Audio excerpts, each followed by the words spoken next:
The number 2 Miller Lite Ford for Penske Racing. And Brad, we're coming into big racing weekend here at Charlotte Motor Speedway. Coca Cola 600, one of the premier events on our circuit. Just talk about what that would mean for you to win that race. Well, I think you're right. This is a huge weekend for NASCAR. It's a huge weekend for all of motorsports.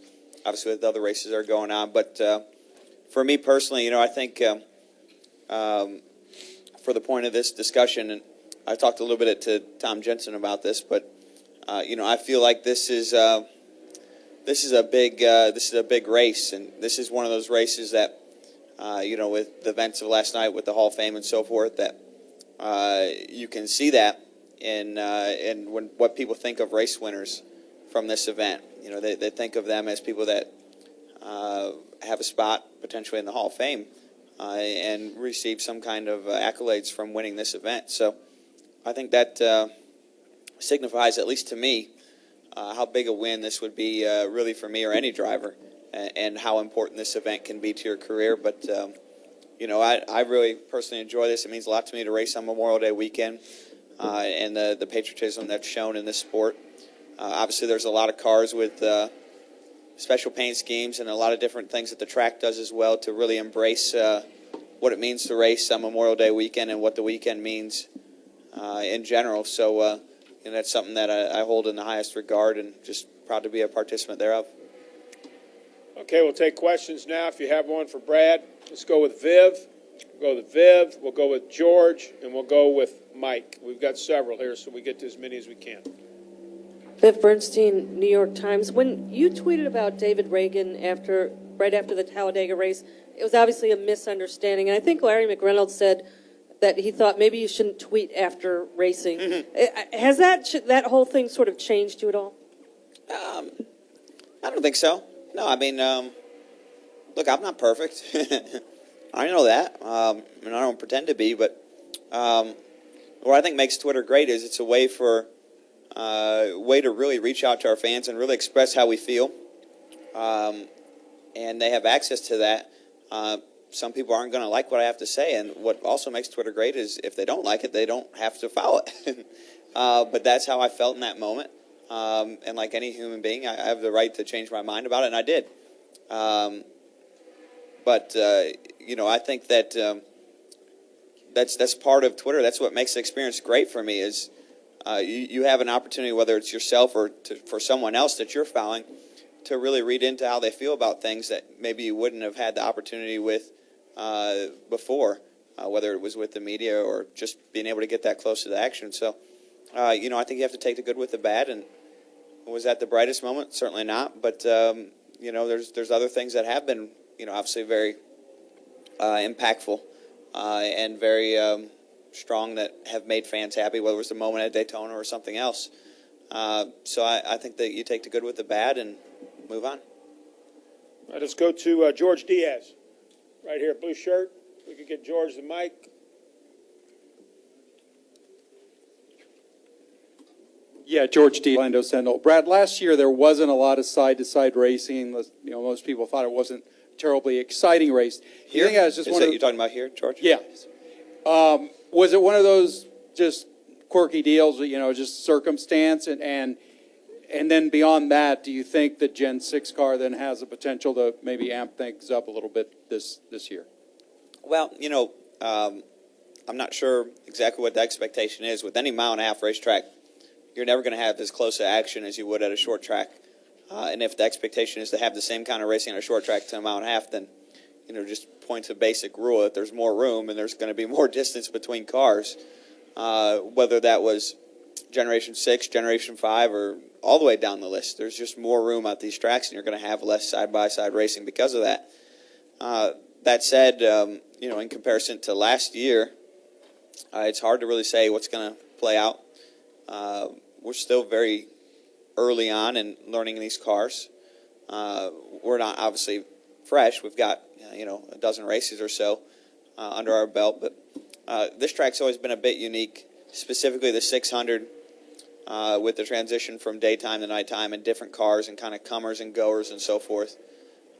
So it's that lends itself to more passing.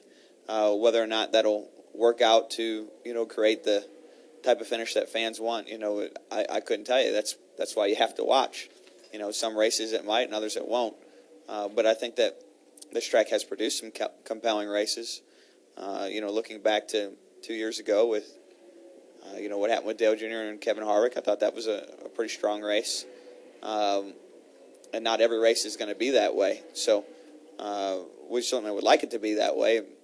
Maybe some fans would like to finish the turnout differently, but obviously, mile and a halves are just going to be more spread out. So that's just part of the deal. Let's go up here to the front to Mike, and then we'll go right next door to Tom. Mike Embry, Speed.com. Brad, this race is so long that typically you get a chunk in the middle of the race where I guess it really doesn't matter where you are as long as you're not lapped. How do you kind of keep your focus through that stretch of the race where you're just kind of making laps and not really fighting for first place or whatever? Well, Mike, you can't win the race at mile marker 300, but you can sure as heck lose it, in those segments, whether that's, blowing through your pit stop and having a loose wheel or any of those things. So, you can't win it in those segments, but you can definitely lose it, missing a shift, blowing a tire, anything like that. So, at some point you have to put yourself into that protection mode of, hey, I need to just get through this segment of the race and not lose it right here, which isn't all that much fun for me personally. I'd much rather play offense than defense, but that's part of it, because I think what makes racing special to me, or compared to other sports or other or really anything, is that you look at what it takes to be successful as a race car driver. And you have to be good on short tracks. You have to be good in road courses. You have to be good in mile and a halves, good on super speedways. You go through all those genres of tracks, and they're all drastically different. And then you add to it, and you have to be good on restarts. You have to be good on short runs. You have to be good on long runs. You have to be good on short races. You have to be good on long races. There's all these different things that you have to be good at across the board. And so basically it's saying that as a race car driver, you have to be able to play defense, and you have to be able to play offense. And in a long 600-mile race, that middle section that you're referring to is, essentially your time to play defense. And you have to get through that. And although you can't win the game playing defense, you can certainly lose it. Let's go to Tom, then we'll go to David Caravello, and then front row here to Keith. Hi, Brad. Tom Jensen, Speed.com. Let's talk about playing offense now. Is this race going to come down to the last pit stop, who comes off first, pit road first, and no matter how long it is, or is that what we're going to be seeing at the majority of these tracks? Yeah, I mean, if you can get the lead and be within a tenth, maybe a tenth and a half speed-wise of other cars in the field, the reality is you'll probably win the race. And that will shape itself out via the last pit stop or last pit sequence. That's really your largest chance for that to shake up. Certainly there's other variables that could shake it up, lap traffic, yells, who knows. There's always something else that could shake it up, but realistically that will be the last shakeup of the running order. And if you can get the lead and be within a tenth and a half speed-wise of everyone else, you have the winning hand. All right, let's go to David Caravello, Keith Walsh, and then David Newton. Brad, I have two quick ones. First of all, how do you feel about being roughly halfway to the chase and not having a win yet? I'd like to have one. And I feel like this is the week to get it done. I feel like we've been very, very fast and very under the radar because we haven't, one, qualified well, or two, executed in the race. I think if you sat in my right side seat, which I know there isn't one, but if there was a right side seat in my car and rode with me through the last 2 or 3 mile and a half, you'd go, damn, we're the fastest car out here. Unfortunately, we haven't produced those results. And that's on us to get right. And there's a number of reasons for that, but I'm not going to sit here and make excuses for them. But I know that the speed is there, and speed is building block one of winning a race. And then you obviously have to have execution and luck. And we haven't put 2 and 3 together to really build the house that it takes to win. I feel like this weekend, along with any other weekend, could be that chance and that opportunity. you've had to come back from so much in recent weeks. Like every week, you're having to come back from something. Do you worry you're losing chances to try to win one because you're having to rally so often? Yeah, I mean, rallying is certainly not an optimal situation. I'd love to just start on the pole and lead every lap, but that's not realistic either. So, you have to be in position. You have to have the speed. It wouldn't bother me if I started 43rd come Sunday, knowing that I have as fast a race car that I have had over the last few weeks, because I feel that confident that if we can just execute, we could overcome that deficit. Let's go to Keith, David Newton, and then Woody Kane. Keith Waltz with Speed Sport Magazine. Brad, at what point in your career did you begin a workout routine, and how does being physically fit impact your performance in the race car? Well, I've never really been big into the whole workout routine thing. I've always felt like if you're strong enough mentally that you can damn near overcome anything. I don't know if you ever read any of these stories about people that can pick up a car and save someone. I feel like if you have mental strength, that you can do anything. Certainly that doesn't mean you can jump off this building and fly, but it does mean that you can overcome pain and you can essentially turn off your body's sensitivity to it. So quite honestly, I've spent all of my focus on being as mentally strong as possible once I get behind the wheel. And once you can do that, the rest doesn't matter. Go to David Newton, Woody Kane, and then Ken right here. You got two things. You speaking of mental strength. As a champion, do you become a target for more criticism than maybe were before? I mean, you say stuff at the media, and it just goes to another level. Jimmy Johnson the other night, after he won, he makes a joke, and people that used to call him vanilla are calling him arrogant all of a sudden. Is that just come along with being a champion? I would assume so. Certainly when you're in the position I am in, which is being the reigning champion, it's a good position to be in.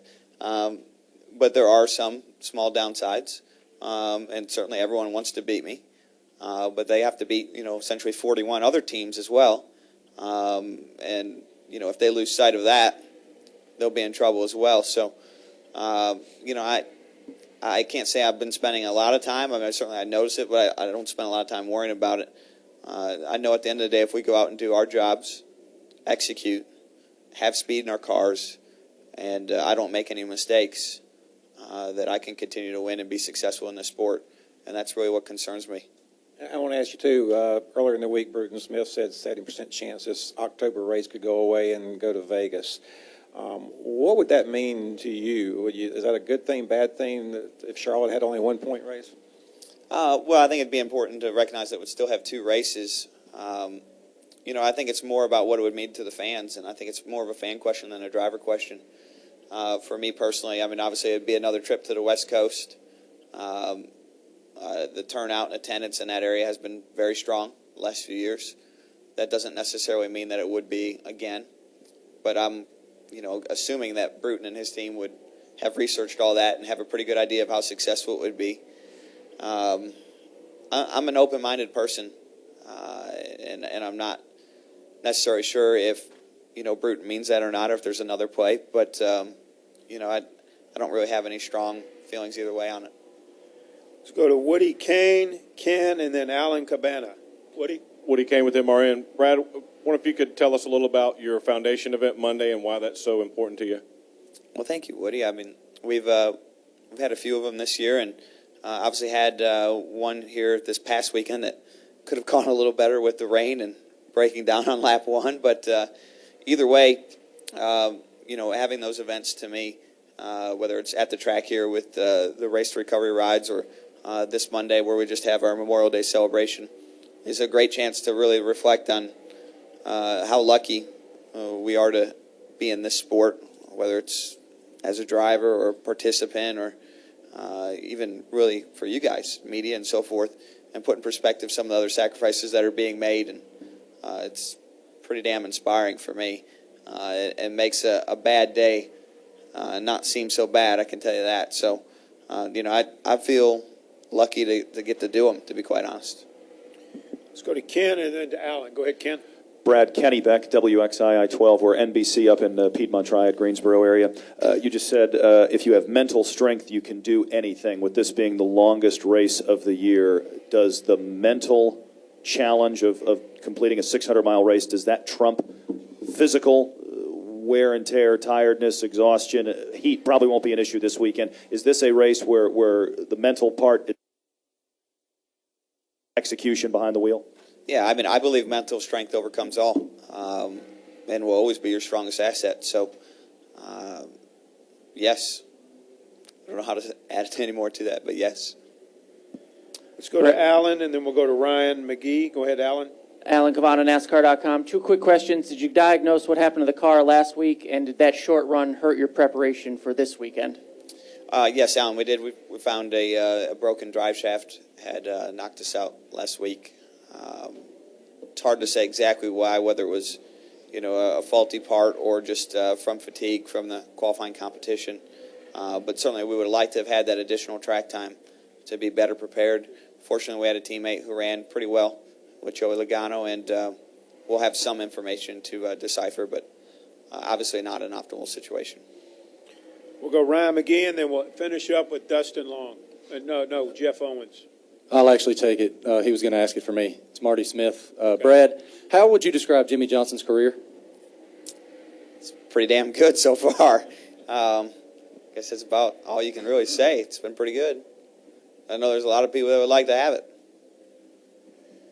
Let's go Dustin Long, and then we'll end with my good friend, Jeff Owens. Dustin Long, Motor Racing Network. Brad, it's been nearly 6 months since you officially became champion, so essentially halfway through your current reign. With what you talked about at the banquet and wanting to be a leader, halfway through, how do you assess where you are, what you've done? How do you assess what it's been like in the role of being a champion, and a little bit more about how you're viewed? It's still very early, 6 months in. I can't say it. 100 days in, yeah.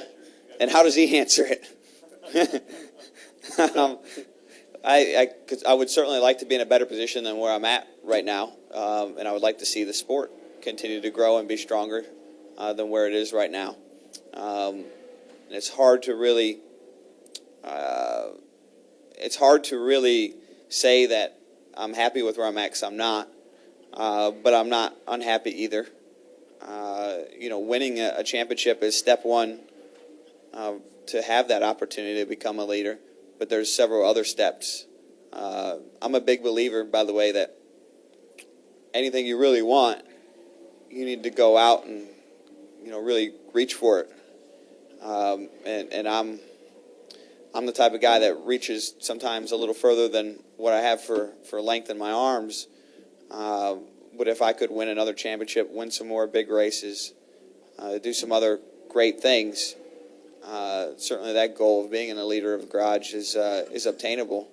But step one is making sure everybody knows what that goal is. And I hope that it's known. But I'm smart enough to realize that I still have steps to go. I'm confused. I'm sorry. You said if you get a second title or more, you could be more of a leader in the garage. So do you not feel like a leader in the garage? No, I mean, certainly there's other drivers that have been around longer and have a stronger reign, and deservedly so have a stronger voice. But I would like to be with them. Absolutely. Final question, Jeff. Jeff Owens, Sporting News.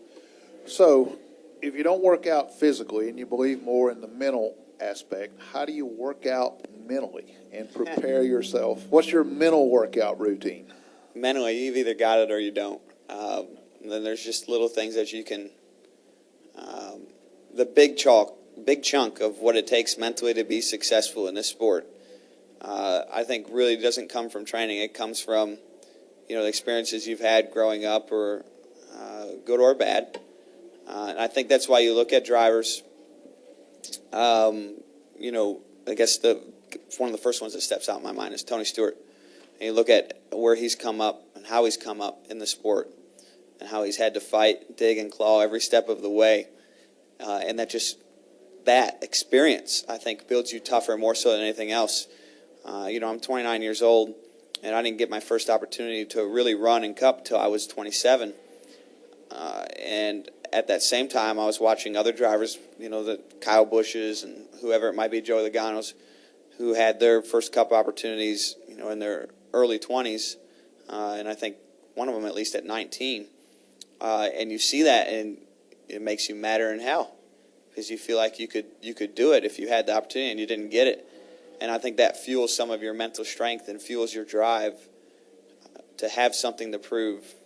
And when those moments come that we all have where, you're starting to break down mentally, that's in the back of your head, that's in the back of your mind, and gives you the fuel it takes to keep going, to keep, burning.